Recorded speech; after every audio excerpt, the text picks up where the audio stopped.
You're standing in a bustling market in Bangkok, haggling for a silk scarf, or maybe you're grabbing a late-night bite in Tokyo, trying to figure out the yen conversion. You pull out your trusty YouTrip card, ready to pay, but wait a minute.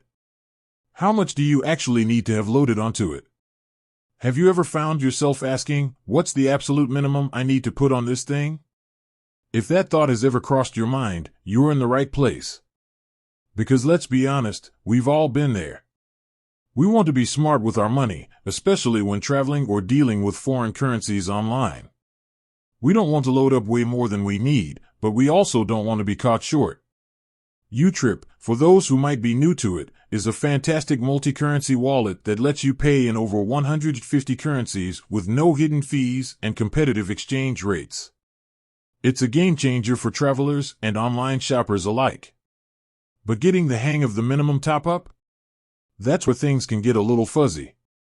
So, let's cut to the chase. The minimum top-up for your YouTrip card is, well, it depends. And I know, that's not the answer you were hoping for. But hear me out. The actual minimum can vary slightly depending on your region and the specific method you're using to top up. Generally, though, you'll find that the minimum is usually quite low.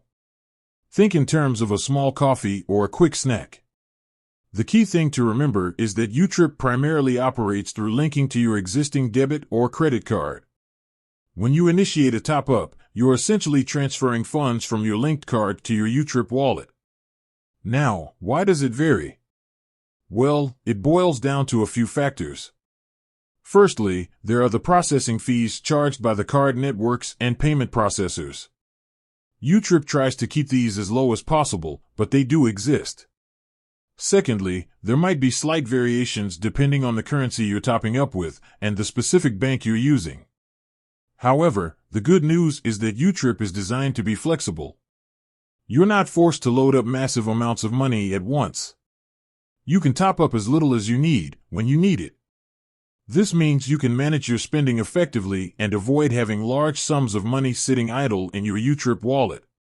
To get the most accurate and up-to-date information on the minimum top-up, your best bet is to check the official YouTrip app or website. They frequently update their information and provide clear guidelines on top-up limits. Here's a quick tip. Before you travel or make an online purchase, take a moment to check your YouTrip balance and estimate how much you'll need. Then, top up accordingly. This way, you can avoid any last-minute panics and ensure you have enough funds to cover your expenses. Another thing to consider is the benefits of linking your YouTrip card to your mobile wallet. This can streamline the top-up process and make it even more convenient. Ultimately, the beauty of YouTrip lies in its convenience and transparency. By understanding the minimum top-up requirements, you can maximize the benefits of this fantastic multi-currency wallet. With that said, thanks for watching, and until next time.